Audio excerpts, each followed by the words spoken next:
Hello, everyone. Hello to you. It is a sunny, warm afternoon here in San Francisco.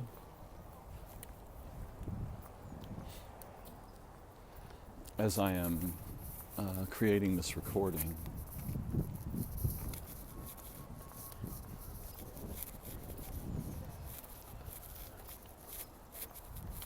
And I don't yet have a clear map of what I intend to explore, or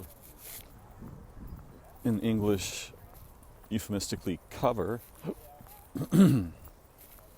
It's kind of a strange euphemism because usually to cover is to obscure or to hide.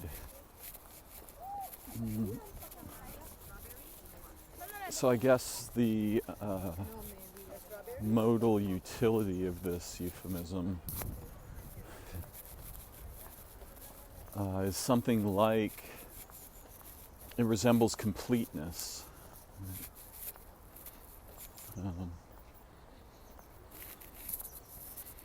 A blanket could be understood to pervade over the entire thunder fucking understructure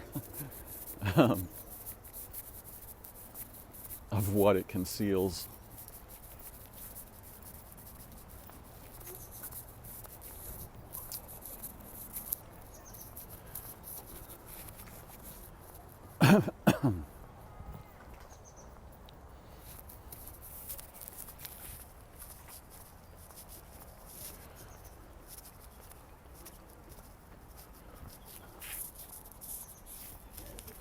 The water here at the newly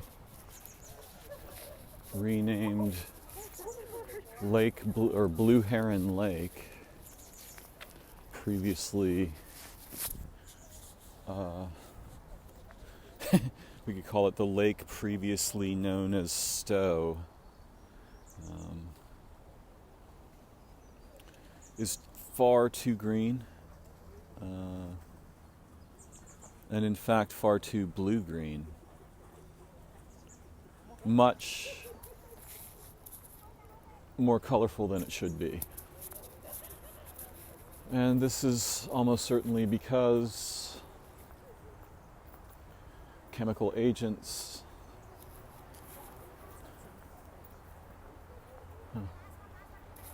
have been placed into the water by probably largely misguided institutions in order to, quote, control the growth of algae. Woe be unto any feature of nature that some ridiculous human institution decides it is authorized to control.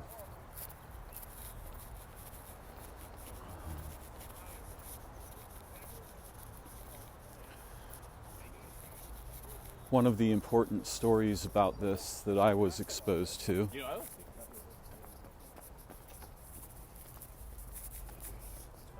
involves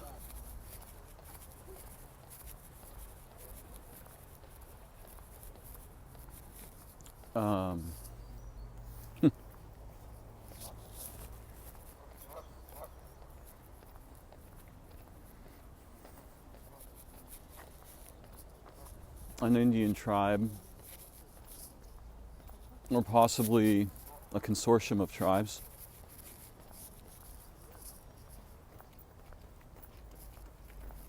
who traditionally hunt buffalo, bison, and apparently at some point in not too distant history, they had to contact some ridiculous organization, or even more ridiculously named organization, such as the Bureau of Land Management or some, wildlife controlling nonsense place. And so they applied to the dumb white colonizing, people, who really know doodly squat about buffalo, in the words of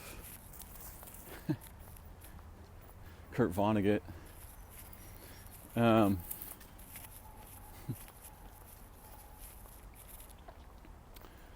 And broad tragedy therefrom ensued. The wildlife, possibly, I don't even know what to say here, like, the ridiculousness is so thick that it's very difficult for me to continue without just losing my mind, what is left of my mind. They were told by whatever estranged from nature idiots they were forced to consult that they would be given permission to hunt the buffalo, but only to hunt the elder, non-reproductive males. In other words, the big old bull elephants. So they hunted up some of them big old bull elephants, as instructed. The result was that the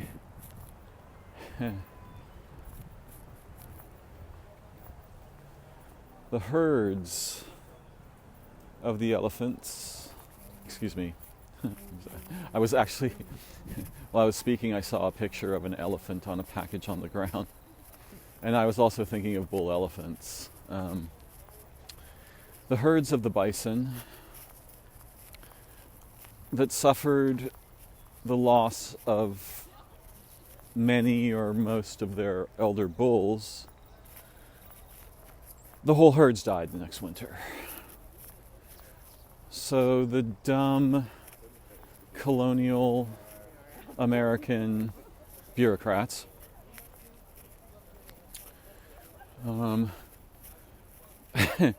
really concerned about the longevity of the herds. So they wanted to make sure that no bison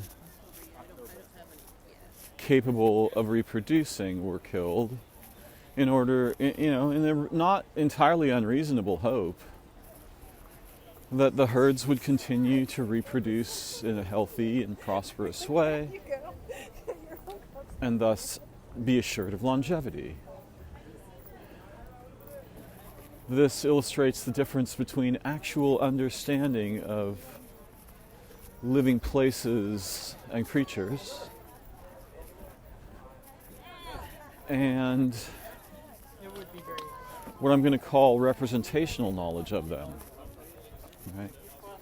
Because the representational knowledge fails to preserve what we might think of as either extremely important features necessary to preserve, or possibly even the most important features. Certainly the non-killing. No, so like they just put their tip of the nose out of the ice, and they just stay there frozen.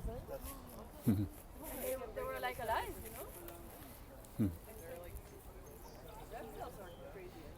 It's very interesting.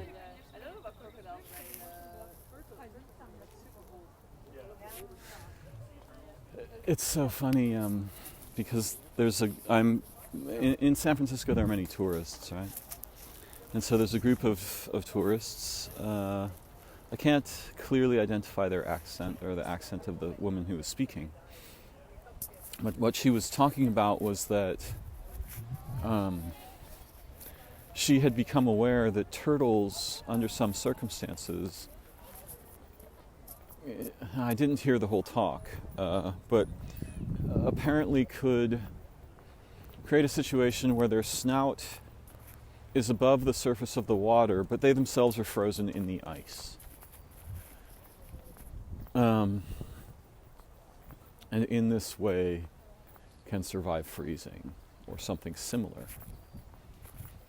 And this is the kind of knowledge that representational sentients find very contagious.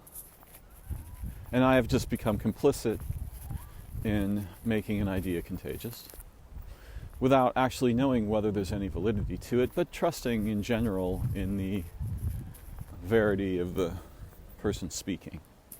At least the intentional verity, the intent to say true things.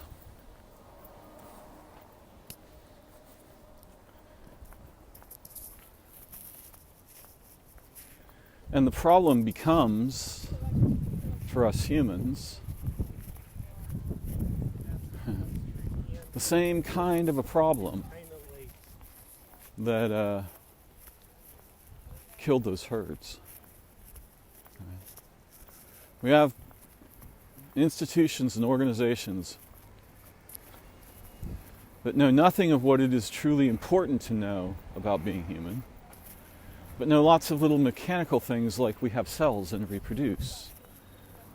We have immune systems.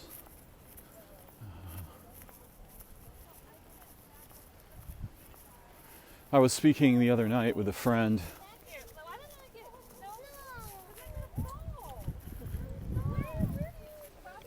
New friend. And he was talking of a tragedy that occurred with one of his closest friends. Young woman, otherwise healthy in all appearances.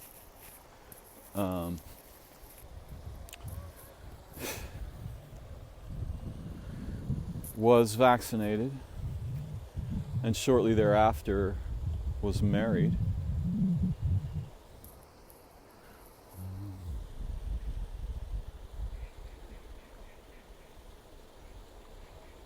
And died of heart failure in her 30s.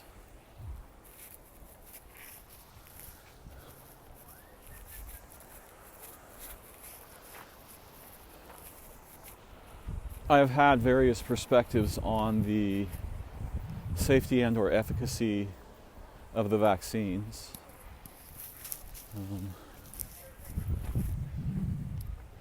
Which I would argue, the public face of most of science and some of medicine declared safe and effective.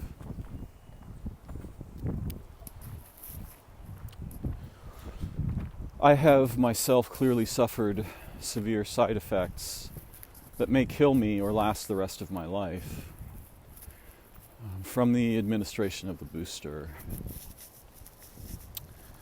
which I took somewhat naively, ironically enough.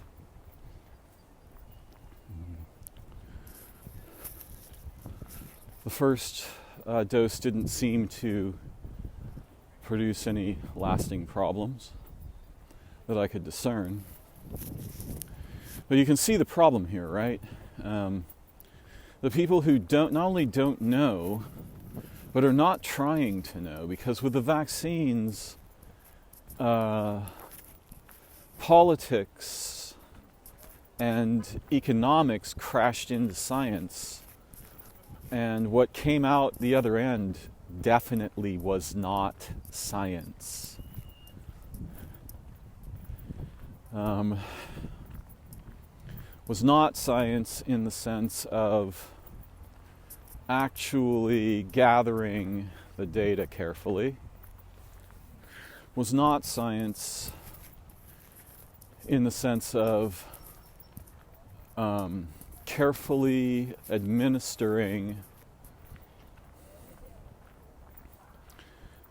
extreme caution to any substance that will be injected into hundreds of millions or perhaps a billion people. And bluntly failing completely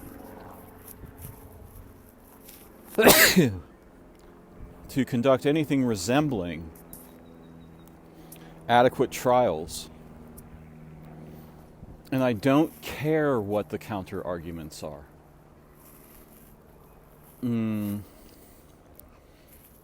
I understand there was a house on fire situation. I don't care. When one house is on fire, you don't just spray something that will kill the whole neighborhood over the coming few months because you're not sure how to put the fire out. Right? Or maybe the whole city, or possibly the whole planet. Now, I'm not going to talk at length about the vaccine. It's not my goal today. Or the vaccines. But the idea that they were safe and or effective, I guess you can always dial what safe means down so low that anything qualifies. Or you can just change the meaning of safety. Since there's a threat and the threat is really scary, it doesn't, anything that helps is good and safe. Right? And there's a further problem here, which I'll highlight just before I exit the topic. As Brett Weinstein has been very courageously declaring, in the aftermath of this actual fiasco that probably killed or disabled more than 1 million people, maybe as many as 5, over time an unknown number. We're not trying to gather the data. There's no one out there, there's no system in place. The VAERS system is garbage. There's no system in place to help us understand what actually took place. Right? What actually happened here? In case this isn't obvious, I am not an anti-vaxxer. Vaccines are a profoundly important technological tool in an age where we live in herd-like proximity to each other.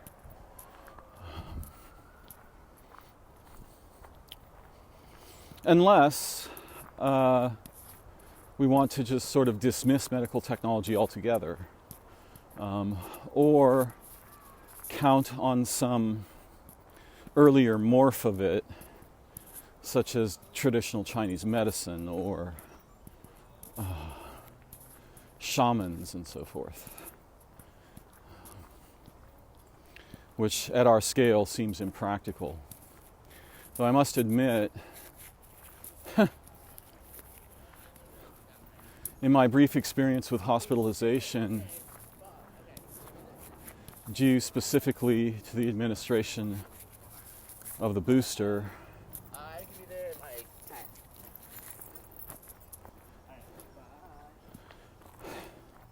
the idea that that is where we put our sick people, that is where we go to heal, is basically like being consigned to hell. It is a terrible place. It could be vastly worse than it usually is, for sure, it could be. But it's very bad and miserable to be there. And I understand why my father, when he was dying of COVID,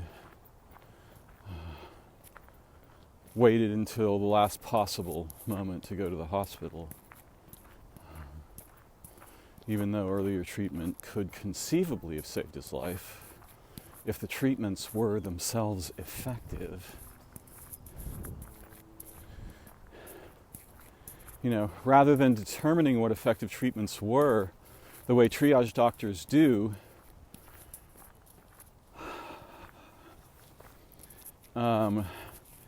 treatment became a political issue where doctors were prohibited from employing the intelligences we pay them to employ.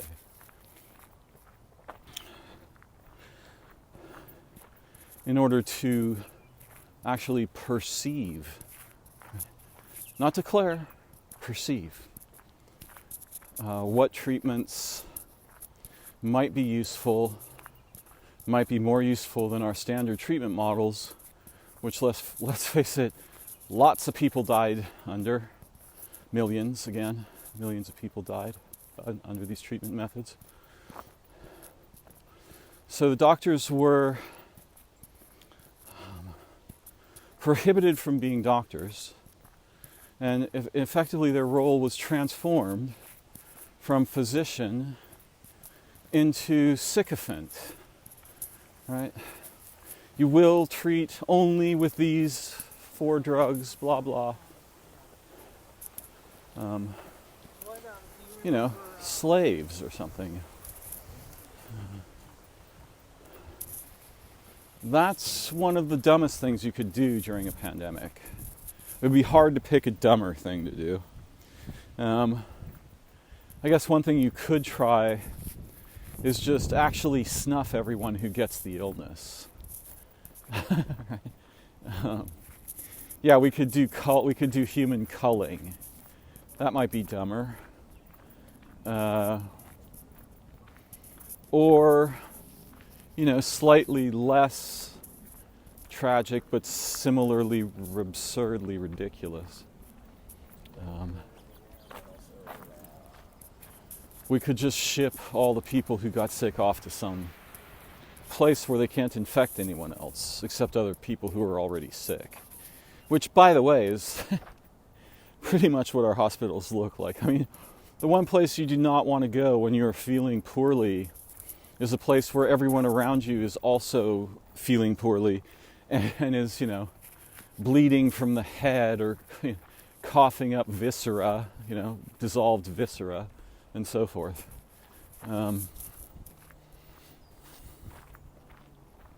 Worst place to be if you're frightened or concerned about your health is a hospital. Though, granting at the same time that when what we call medical science actually does succeed, the success tends to be quite amazing and relieving.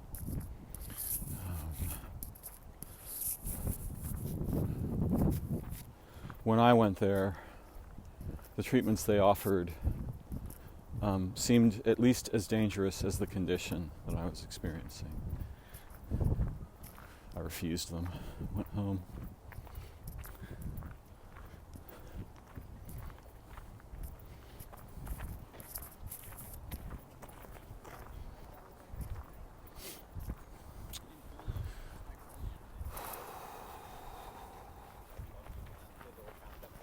You like the little poppets? Oh yeah, Governments, our government, the government of the United States, is not doing its job by doing the post-mortem on the vaccine situation. And it's not post-mortem because we're still in like booster 5 or 6 or whatever. Who knows? And many immunologists at the beginning during a year or two into the pandemic, I used to listen to podcasts with collections of immunologists who were studying COVID. And the only thing they really thought might be helpful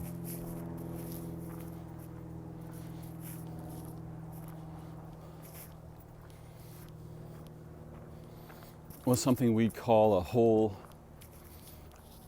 virus vaccine. And they were furious that governments were pretending, ours particularly, they were acting as if infection with COVID did not confer immunity, any degree of immunity. or a reasonable degree, which is completely fucking ridiculously stupid.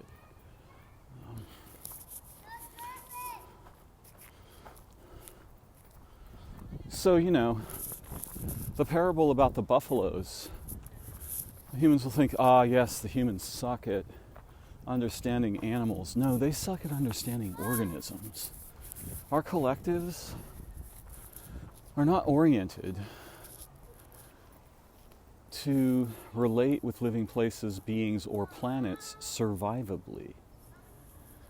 They are oriented to relate with them economically, as structured fictions that can be manipulated to stack up cash in banks.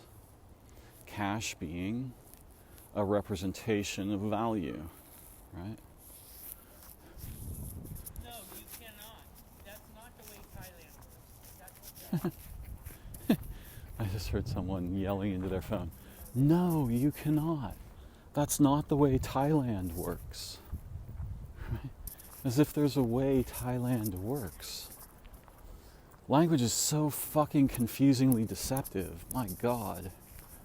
It really is a thunder fucking understructure for living worlds, and particularly human cognition, at least around here. I imagine there could be worlds on which... Nah, it's hard.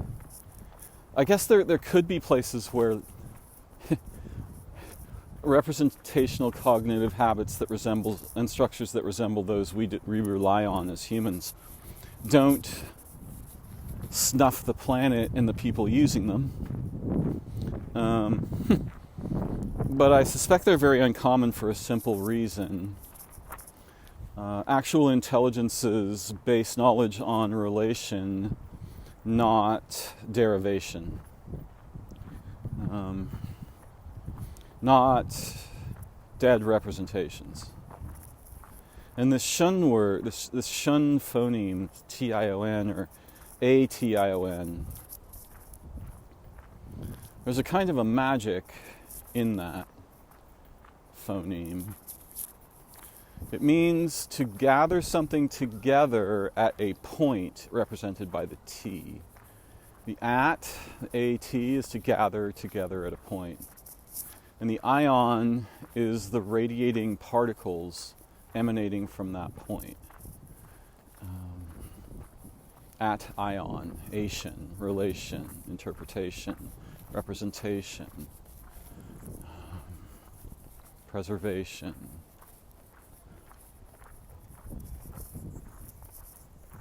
Derivation, so forth. There's a sort of magic inside the English alphabet which I'd be happy to teach to my views about to interested parties, and as I was taught.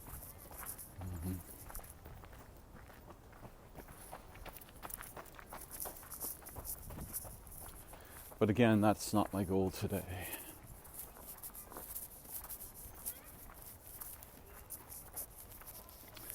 What I was actually thinking, which is very strange in one sense and perfectly natural in another, is that in the non-Aristotelian logic of Alfred Korzybski, I am not a man.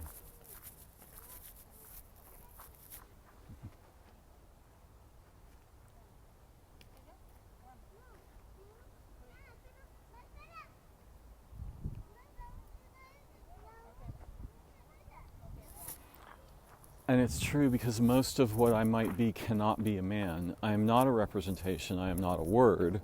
I am not a concept.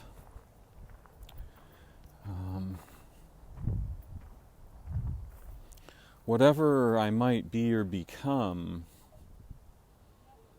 should mostly be outside of language completely, right?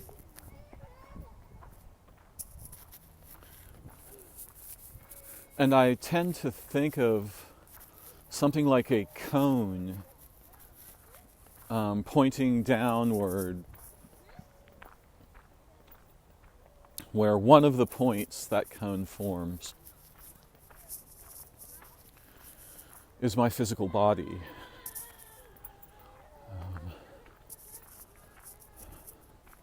And in the cone there are various organs,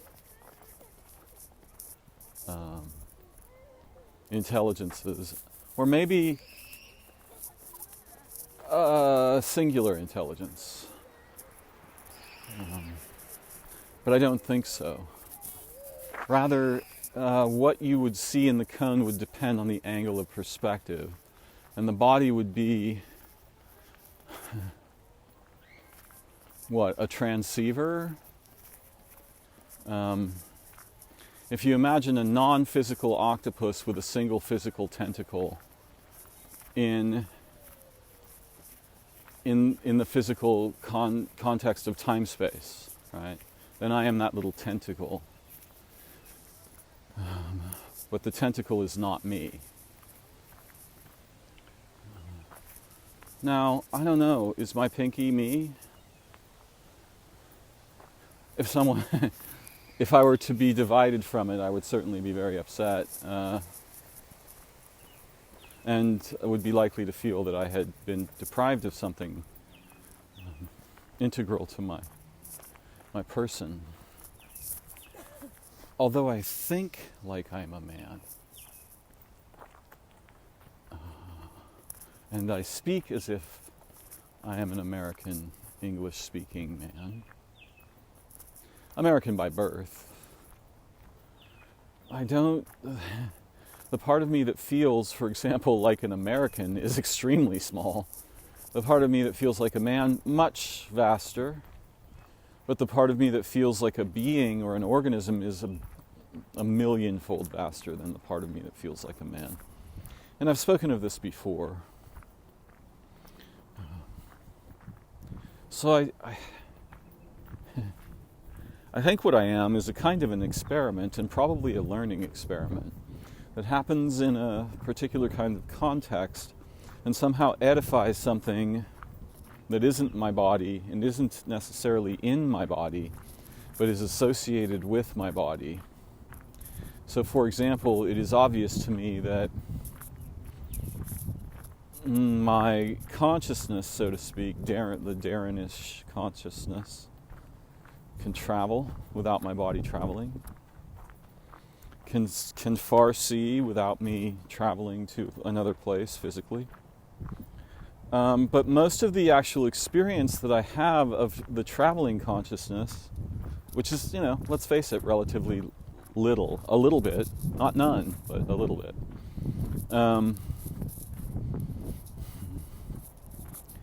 In almost all of the experiences of traveling where my body is, for example, supine, asleep on the couch or whatever,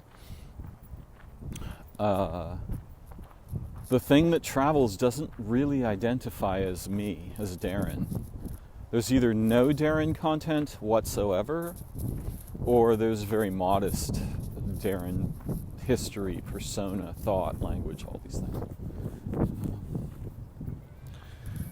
And that's quite fascinating. I've been listening over the past couple days to both interviews with both Bob Monroe and Tom Campbell.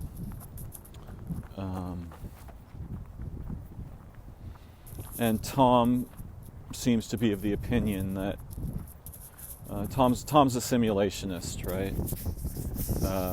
He thinks this is all being rendered only when observed, right? The system renders only that which is observed.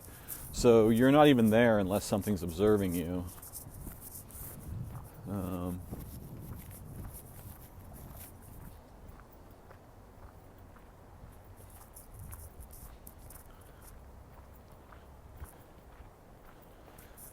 I think the perspective is useful and interesting. I don't think it's true. Yet. Right. I don't intend to treat my life as if something like that is true. Tom, who clearly does, seems to succeed relatively effectively using such a purview. Right? It works for him.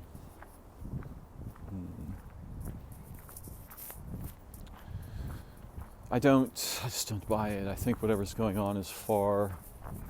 I mean, there's sort of one fundamental question, which is existence personal or not? And in most of the views of many travelers out of the body, it's not.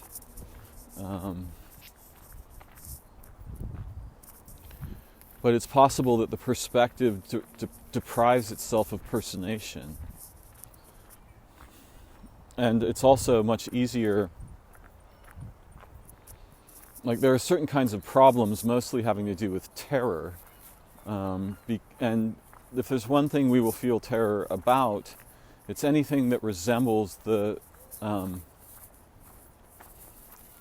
oncoming train in the tunnel of our lives that is death.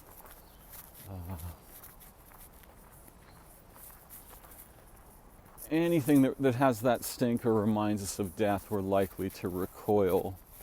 And this is part of why meditators can get stuck, right? They often approach liberation at least once or twice in their early training if they're diligent, sometimes even if they're not. And then they immediately recoil. The first question is something like, what is going on? And then the next move is, like, the first question is, insight begins to arise as awareness and consciousness, is what is happening? And then the second thing is, fuck this, right? I'm out. And they, go right back to the cage, so to speak. And I have some experience with that myself. Often what happens to me is, oh, this is very strange, and then a feeling of wonder, and then immediately a feeling of terror. I remember one experience where I was probably sitting up in my astral body while I was asleep in my physical body, and I could see the room. My girlfriend was asleep to my left. I could see the particular lay of her hair on the pillow. And I could see the room as if it were well lit, and as if I could see the whole room at once from a point, near where my body or head was. And first there was like the sense of, wow, this is really... I didn't know I was asleep. I thought I was awake. I thought I had awakened. And I thought, this is really great. This is great. And then there was a sense of wonder and kind of a sense of awe. But then the next thing I felt or sensed, it was as if I was the only being in the universe. I've never had a feeling like that before. Though, in some of our human experiences of isolation and loneliness and so forth, we may approach that kind of very painful to our humanity feeling.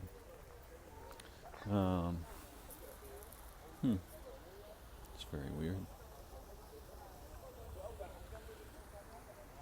That feeling was terrifying, the feeling of utter aloneness. There never was anyone else, there never is anything else, there cannot be, there's only this consciousness, me. And that scared me.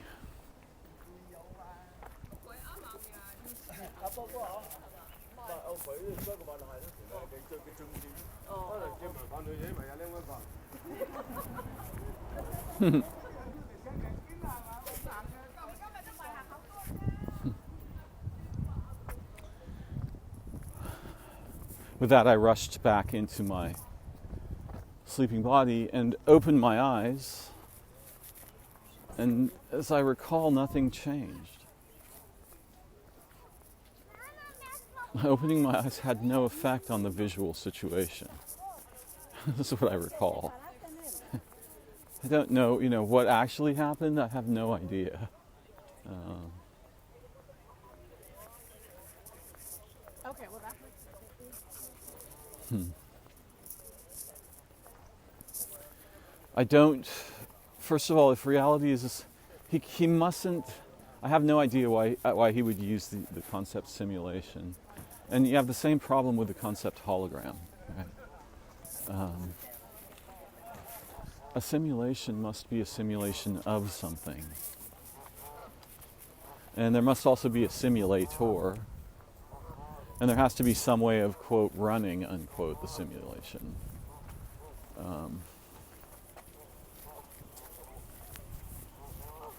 So this model seems to ironize the mysteries.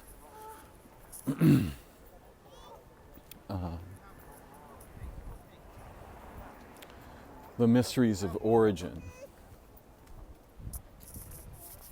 nature, participation, and so forth. I like a lot of what Tom Campbell has to say, and he's obviously deeply experienced, so I'm not, right, in this domain. So I'm not going to try to put him down or say his perspective isn't useful. It's clearly very useful. I just doubt it. I don't know that reality or existence or the universe or so forth is personal, but as an embodied human, it feels personal to me.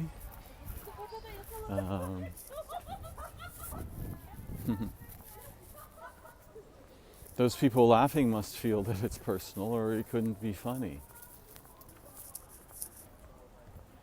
What Tom and Bob both agree on is that our human birth is it's basically like a preschool. We're here to learn and grow. But we're also, I strongly suspect there's something a little weirder going on that I like, that is at least implied by what they say, which is that it's as if the universe grew a new layer. And we are here, in part, to explore the layer, but in part to import into this layer the knowledge of the originary layers beneath or beyond it. That's my own gloss on what they said.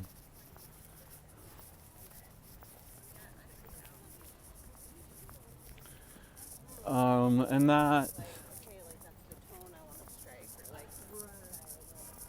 that seems commensurate with much of what I myself have managed to unconceal, to discover. Right? Like, if covering something was so good, why is discovering so much better?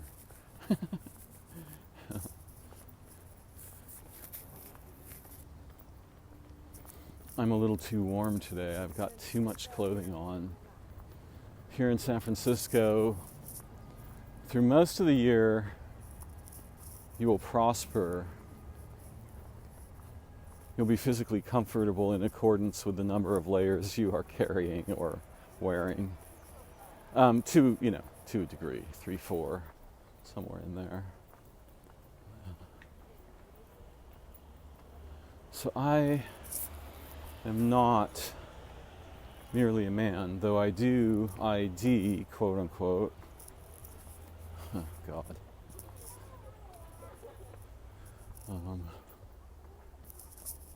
As far as I am concerned, from a biological perspective, there are precisely 2 human genders.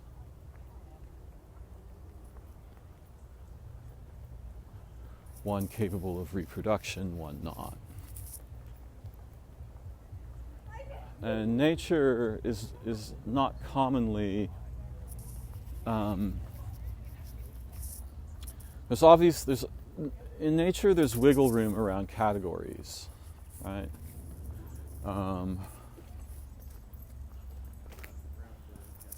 There's a kind of quantum fuzziness to definition where our definitions apply to a part of the curve where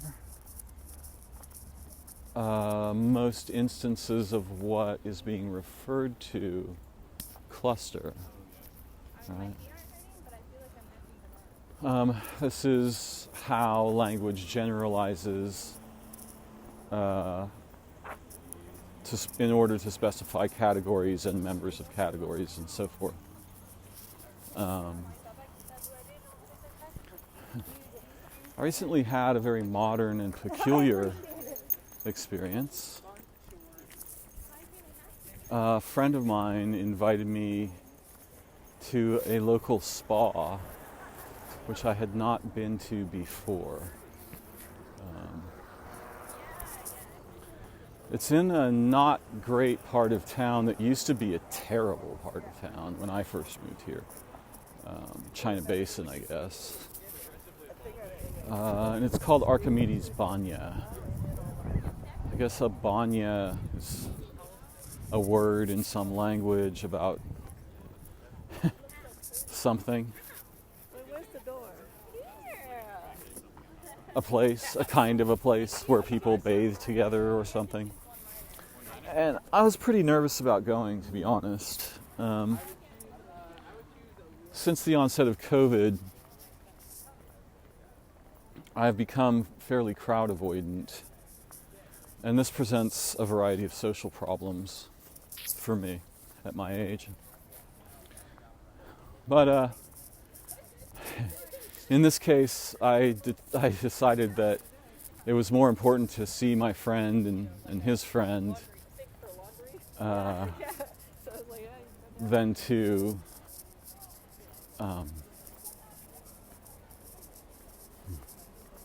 preserve my customary cautions.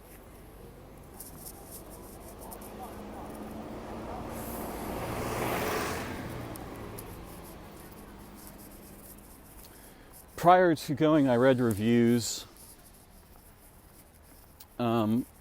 Some of them were positive, but many were negative. And the negative ones pointed out two specific, or maybe three specific problems. One was that the place wasn't kept very clean. One was that they let too many people in. And one complained of the often mean-spirited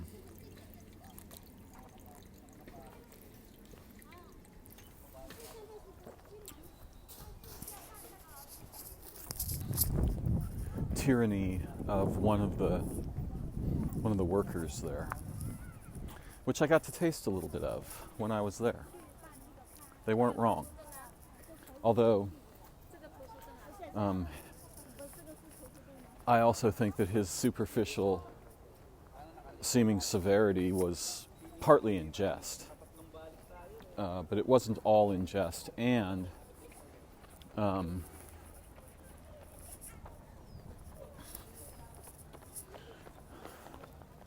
as he belonged to a marginalized ethnic group,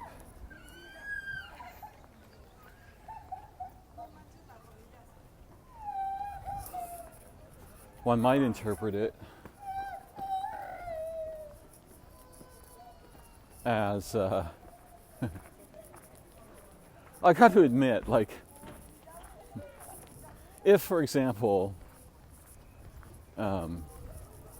my skin color was green, and I was in a room filled with people whose skin color is orange, and there are no green people there, and the orange-colored people represent, right, whatever you might imagine the wealthy or elite to represent. And I had power over them in that context. It might be difficult not to exercise a little bit of it. I might struggle myself. But the reviews weren't wrong. At least about the peculiarly motivated overseer of the spa.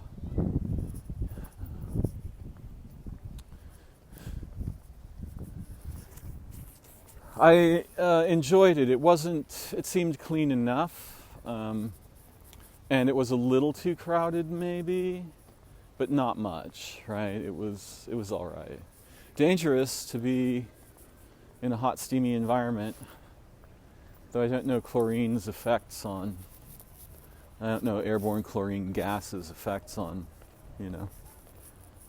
humans or viruses. I mean, airborne chlorine gas kills humans, but in very small quantities, it's a reasonable antiseptic. So yeah, I actually had quite a good time there. My friend was preoccupied, but his friend was brilliant, and they were here to see the like a 3 or 4 day symposium at CIIS with Ian McGilchrist and John Vervaeke and others, which I myself would have attended, but I wasn't able to get a ticket. So I went to the spa, and I am not uncomfortable, although these days I'm fat, so I'm a little bit embarrassed, and I'm just talking about myself, not other people. I'm overweight by my own standards. But I'm not, I've long been comfortable being naked around others, and I've always thought nakedness was kind of a cool thing that could be introduced into the bizarrely overstructured context of our common experience. So when I was younger, me and my friends used to go streaking, or we would find things to do where, we had all kinds of adventures, various unusual adventures with in which we introduced being naked. So I was a little concerned about my being overweight and body image. But it's been quite a long time since I've been to anything like that. We have another bathhouse here, at least one. There used to be many. There used to be a sort of scene here in San Francisco where bathhouses were a sort of way to engage in public sexuality, primarily among gay men. I don't know if there's any of that going on these days. I'm sure it's against the law. But we have another bathhouse here called the Kabuki that I've been to a few times and always really enjoyed it.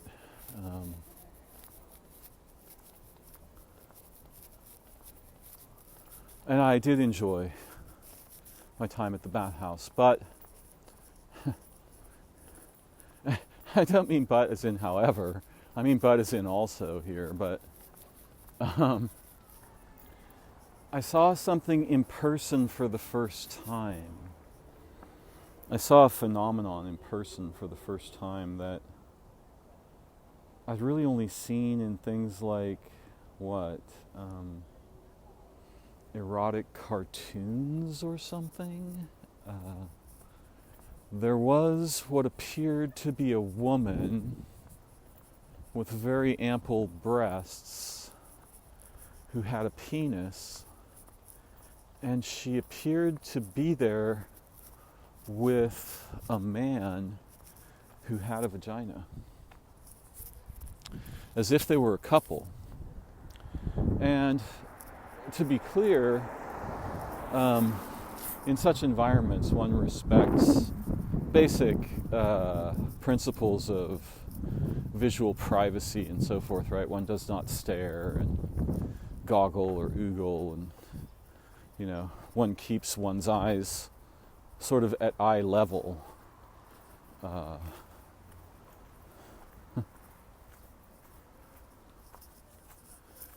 So, mostly I did that. But it seemed clear to me that the male appearing person had an actual vagina, which personally, I don't really care what one's politics are. I'm not going to agree that there's no difference between an actual vagina and vaginoplasty. I will never agree. And if somebody says to me, well, look, like, we're friends and I need you to treat me as if I have an actual vagina, okay, I might.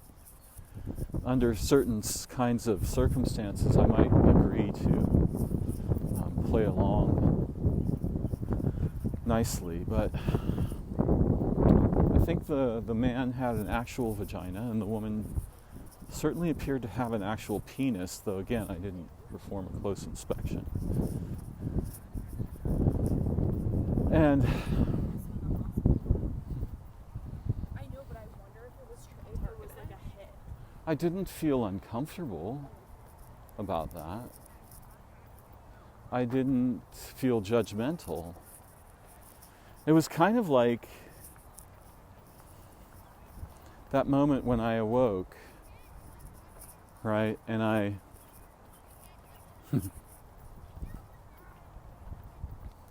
opened my eyes and nothing changed. Right? There was kind of a sense of wonder, and there was a comedian in the back of my mind going, "Oh, how fucking 2024 of you." Right?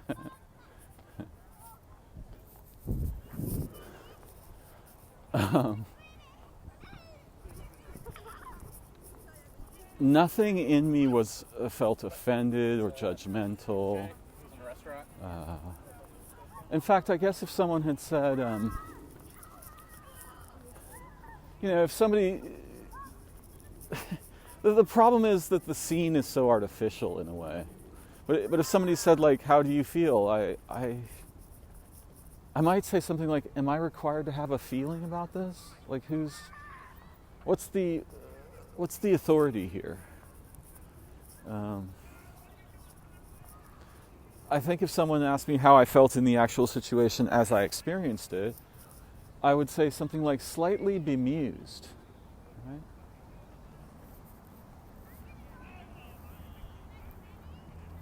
Wonder if that young, injured raven will prosper. I've seen him around. He got his right wing hurt.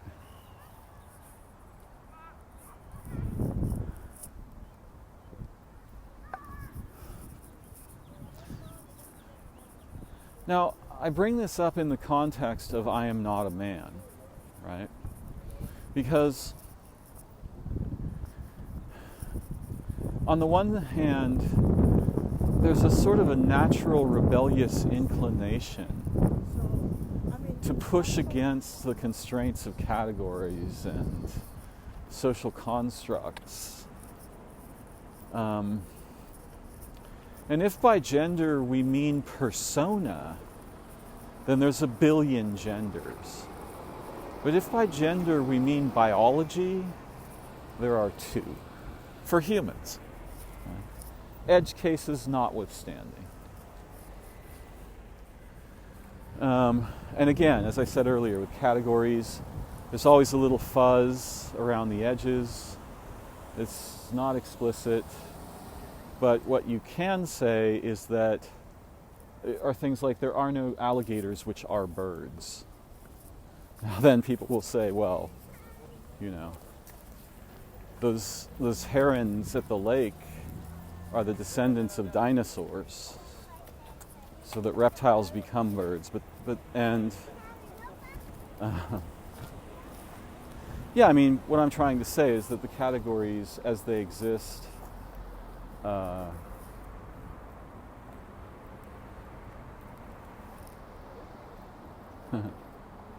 it's so funny. A guy just walked by me with a shirt that I sort of identify with, and this is the power of advertising. It said, kind of fit, kind of fat, right? Which I might identify with. Yeah. I work pretty hard to stay fit. You know, I can keep up with you on a hike, but I'm carrying 20 extra pounds probably at the moment. And by the way, you can see how that statement blurs two categories together, right? Kind of male, kind of female. No problem there. But to outlaw the use of the word woman or man in academic contexts because could produce, you know, undesirable feelings in edge case psyches, right? Great shirt. It's funny, the guy was wearing a Breakfast of Champions shirt, alluding to Kurt Vonnegut earlier in the conversation. Sorry, I'm going to be in a bit of a noisier area for a minute here.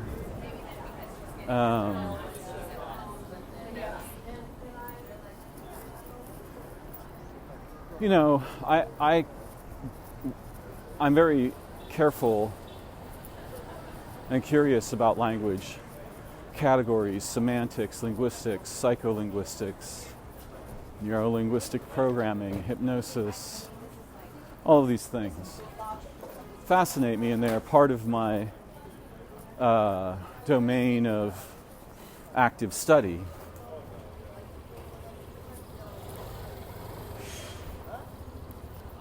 So,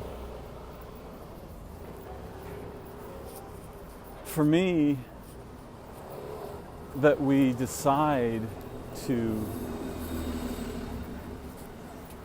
create linguistic categories that oppose or violate relatively strict categories, such as those we might find in science or in the language itself, no problem, right? I just have different. I can maintain different bubbles for different purposes. If humans want to talk, if humans want to play social justice warrior, they'll find a willing combatant in me. And if they want to talk about biology, then there's no problem understanding what the hell we're talking about. Both things can exist.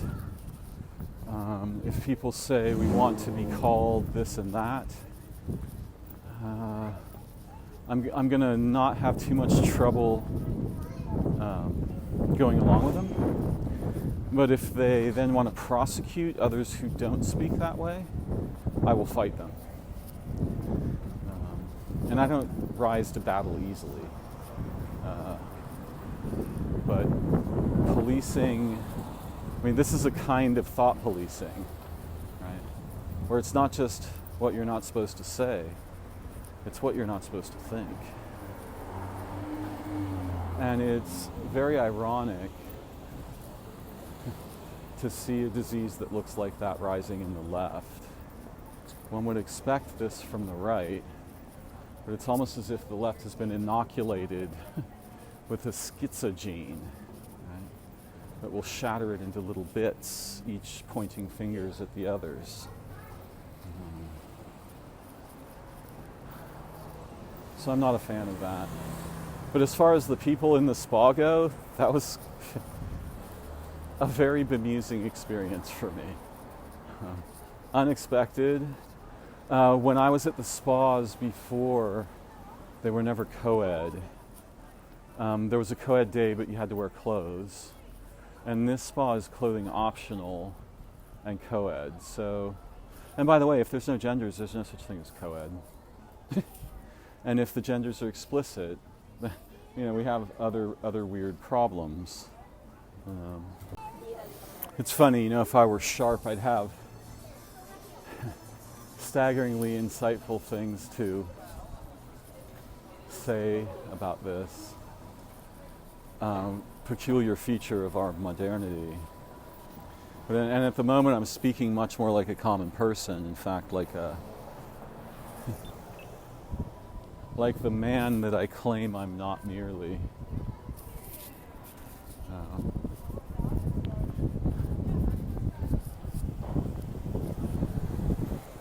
I've always been particularly, I feel particularly comfortable around gay men.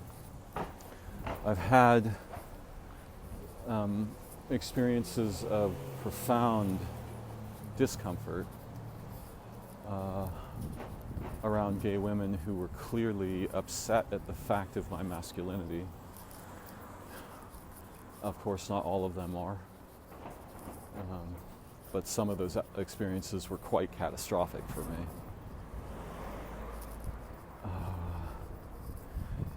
I've generally found a feeling of communal bliss with creative, intellectual minds. And if one end of the spectrum is macho and the other end of the spectrum is feminine, I'm certainly I have bits of me on the macho side, but a lot of me is on the feminine side. I'm a feeling, intimacy, relation, creativity, play oriented spirit. That doesn't interfere with me being a man or being seen as a man. And rather than go around dictating what other people should see when they look at me, I trust them to form their own perspectives.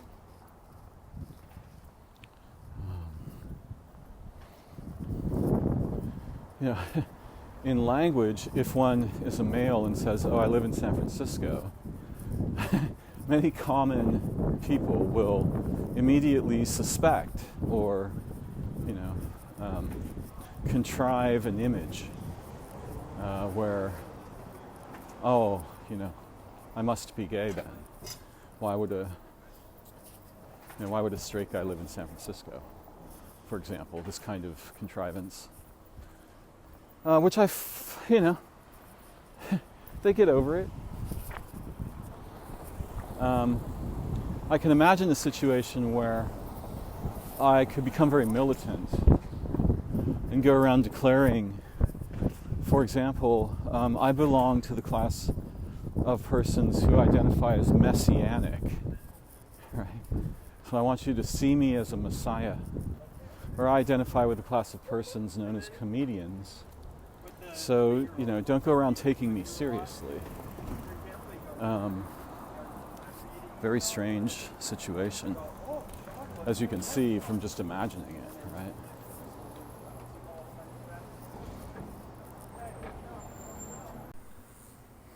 The other day I was walking up the street and my neighbor, who I've known probably for 30 years, my neighbor Steve, he had just come back from the corner market, and he had a tube of chips, and he said, "Have you tried these?" And he offered me a few, and I was like, "Oh yeah, like Pringles." He's like, "No, they're like holistic version of Pringles," and it was really the best kind of advertising, which isn't really advertising at all. Someone just gives you something, and then thereafter you just fail to want something other than that. So last night I was laying in bed wishing that I had these the Good Crisp Company chips.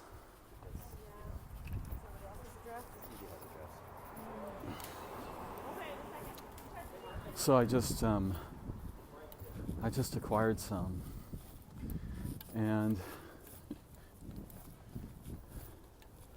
the secret of marketing is to create desire and then fulfill it My son proposed a more nefarious version.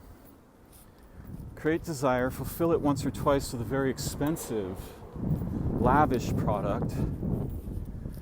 Like if you could determine whether someone's buying your product for the first time or not, this would be very powerful in a marketing sense because you could deliver a relatively unforgettable experience the first time. And then over preceding moments, over future moments, just keep delivering a less nutritious, less expensive to produce. You can just keep dragging the bar down. And then what you'll get is people buying it out of nostalgia for that experience that they remember as fundamental, right? So they just keep trying to catch up to that memory of the first time, which of course never happens and recedes into the distance with every new purchase. And you might think, well, there are no companies doing that. No, all the companies are doing that. They just find a different dimension in which to deprive us of what we remember.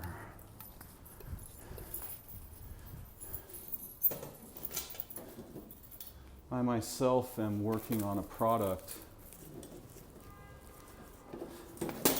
And the other day someone asked me, well, what does it cost? And I said, it's something that you won't miss and we prefer not to declare. Right? Which of course could be everything. Because if we deprive you of everything, you won't be missing anything anymore. There won't be anything to miss it with. Thank you for joining me for this extremely ironic episode of Darren Blathers into his microphone. I'm grateful for those of you who support my work by listening or participating. And I wish you every beautiful thing in your precious human life. But particularly insight and loving kindness from other living beings. Bye-bye for now. I look forward to learning together again very soon.